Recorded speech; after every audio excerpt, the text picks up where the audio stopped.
you check the children? Show a little match sometimes. Hi, I'm Chucky. Wanna play? Sometimes that is better. You're gonna need a bigger boat. What's up, everyone? Welcome back to the Horror Show. I'm Cecil, Laird. Robert Duell. And Jaime and Fuego here. And we are here to do another Patron-requested review. This was another poll winner, and this is for a horror movie that I still had not gotten around to seeing, that's considered classic. I purchased it and sat on it for months, and finally we got around to watching Motel Hell. Classic movie, something that was spoofed even in Mandy, or not spoofed, but homaged in Mandy with the chainsaw fight. So we're going to get into this one, and my overall thoughts are, I really enjoyed it. It is not gory by any stretch, but luckily it did enough different from the other horror movies from the same era that I still found it very worthwhile. I'm glad I watched it, and I think if I had seen it back when it came out, it would have stuck with me as more of a classic as well, much like My Bloody Valentine would have been. But again, I wish it was gorier, but it was still a really enjoyable, fun, schlocky 80s horror movie. What about for you? I definitely agree with you on the gore aspect. I was hoping for a little bit more gore on, especially being that 80s slasher. It is a satirical slasher, so don't get me wrong. So it does have like more that dark comedy kind of feel to it and everything. But I dug the hell out of this movie. Like I've heard about it and everything like that. Never kind of kept forgetting about it. Never bothered to look it up and everything like that. And then got it brought back up on our list. Checked it out. I'm thoroughly happy with this movie. Like again, though, I wish there was some more gore. That's my only issue with this movie. I was entertained. Yeah.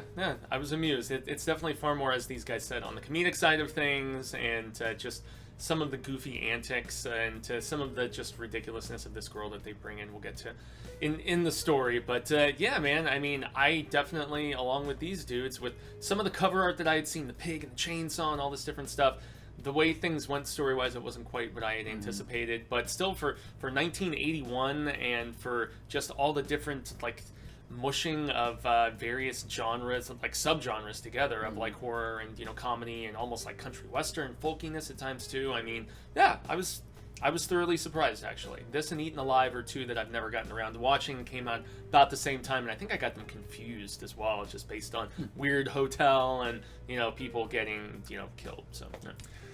And or motel. So this is also a bit of an homage to Texas Chainsaw Massacre. I was just about to say that, yeah. Yeah, because of it's about Farmer Vincent and his smoked meat stand or restaurant, whatever it is, farm, and people can buy his smoked meats, and it takes all kinds of critters to make Farmer Vincent's fritters. Yep. So you can tell that marketing worked. It's on the box, but it's in the movie too. But yeah, so he basically has been for years killing people and smoking the meats and serving it to people passing through. And not only that, but he and his sister, I thought they were husband and wife, you know, before having watched the movie, but it turns out they're brother sister, and the story did not go the way I anticipated with one of the people, the girl that shows up. Oh yeah, I was like, wow, really? Okay, She's gonna hang around. Okay. Yeah. But yeah, so the story, it starts off, well, essentially gets quickly to Farmer Vincent taking out, laying a kind of spike strip down for a motorcyclist and making them crash, and the motorcyclist is knocked out, and the girl is knocked out, and he takes a liking to the girl, so brings her back and kind of tries to nurse her back to health. Meanwhile, he and his sister do what they do with their victims, which is plant them and essentially grow them in their secret garden. Yeah, it's like farming cattle almost. A bunch of cabbages, though. Little cabbage patch heads. Yeah, exactly. Which I had no idea about before watching the movie. I was like, wow, okay. I didn't even bother watching the trailer. No, I didn't just either. went right into the movie. So a lot of it was catching. I was like, wow, this is catching me off guard, which is nice. You know, horror movies don't do that very much anymore. So, yeah, I mean, overall, it was enjoyable, and that's the long and short of the story. People start to run afoul. Many people in succession start to run afoul of Farmer Vincent and his sister. Yeah, and it's about that girl, and you know, first she starts to kind of fall for their stuff, and then the story progresses. So, yeah. It's almost like a minor Stockholm syndrome. A little bit, yeah, a Oh, little bit. It definitely is. Yeah. Yeah, I'd say. So, yeah, I mean, that's the long and short of the story, and I thought was it fun. played out really fun and interestingly. The characters were fun, especially Farmer Vincent and his sister. Rory They were both Calhoun, great. I believe Yeah. his name is. Yep.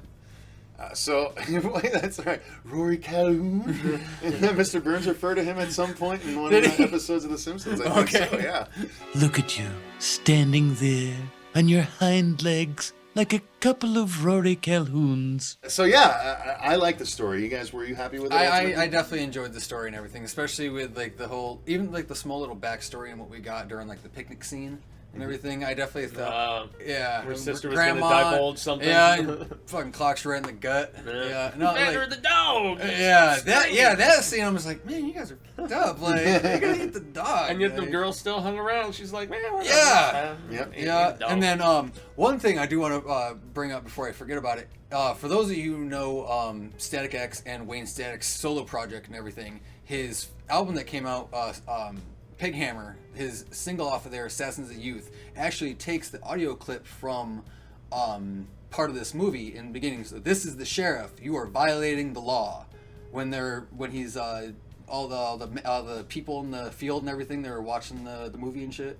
Mm-hmm. Yeah, that scene. So that's actually taken from that. I thought that was pretty neat. Where all the people were running around naked. Yeah. That's the scene was Runs out of the car, ridiculous. gets back in the car naked. It's like, where'd you even get out of the car? Yeah. And that's kind of our hero type story wise, and I thought was decent enough. He's the much younger brother of our main farmer dude who's been making this stuff, and he's still kind of sleazy though. Oh, he definitely is, and the way he Right. tries to like hit on the chick when they're watching the movie and everything with the binoculars and whatnot, and yeah, the one thing I have to say is the way that they were kind of farming these people, so to speak, with cutting out the voice box and stuff. That so was they couldn't really cool. make any noise. I thought that was interesting, and Because it was creepy how they're just. yeah. Couldn't cry for any Yeah. sort of helps, and that was unsettling. It just for sounded sure. like zombies. I was Yeah. like, oh, that's how zombie sounds are made. Okay. Well, and how about the scene where they disposed of those couple guys with the weird trippy lights and stuff like that? Oh, Oh yeah. yeah, They were that about was to- cool. This is a snap. Yeah, the crazy rocker guys who were in their van. Wasted potential. Like, Oh yeah, so funny. So, yeah. Man, it was an amusing and entertaining film. It's one that I'm glad I finally got around to. And finally, we should talk about the effects because it's all practical. There's, again, not much gore, but effects and production design. I think both of those are worth talking about here. Production design being their home, the farmland, the secret garden, the slaughterhouse. Yep. Like all of that is set up really well and is really engaging and sets up a lot of thrills and tension a lot of the time. So I thought the production design was fantastic across the board, and then the effects, again, the special makeup effects and the stuff that they did, with the necks and the pig head bit and all that. It's all well done. I dug that part. Yeah, and it's all everything. really well done. Yeah. No, I definitely agree. With between like the setup and everything for like the farm and everything was very authentic. I kind of wish I was able to look into more, see where they actually filmed this.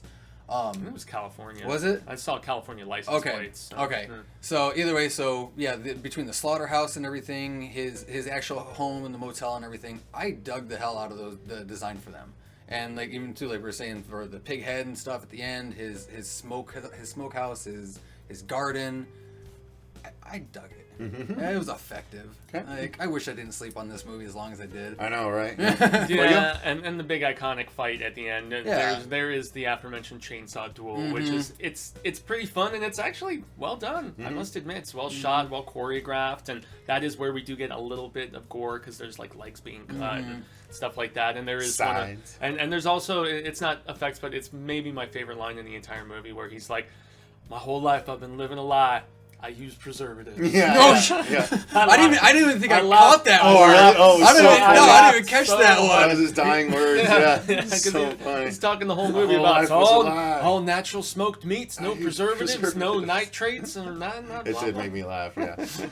Oh shit! Yeah, I'm just gonna rewatch it anyway. Yeah. So, This like, movie was a good time. it really was. It is a good time, you guys. So if you haven't watched Motel Hell, thank you very much to our patrons for suggesting it and voting on it for the poll for that month. We greatly appreciate you guys. If you all enjoyed this review, click the like button and subscribe, ding that notification bell, switch it to all so that way you don't miss other reviews like this going forward. Thank you very much for supporting the channel via Patreon if you do so. We greatly appreciate it. It's a direct way to support us, and we thank y'all very much. Until next time, however, well, actually, before we go to next time, make sure you let us know in the comments down below if you've seen Motel Hell, and let us know what your thoughts are if you have seen it. If you haven't seen it, did it pass you by? Are you more likely to go back to it? And also, just so you guys know, I'm going to try and arrange this review where tomorrow you will see our review of the Motel Hell comic books. There was a 3-issue Motel Hell comic series that came out that is kind of a side story for Farmer Vincent and his sister that was a good time. I've already read it, so I'm going to give it to these guys. We can all review it together, and then we'll kind of present this as a 2-day review like we did with Tales from the Dark Side and the Tales from the Dark Side comics. Yes, because you'll have seen that already by now. Exactly. So thanks again for watching, you guys. Until next time, I've been Cecil Laird. I'm a Robert Duell. And gracias, I've been Jaime Fuego. And remember, stay scared.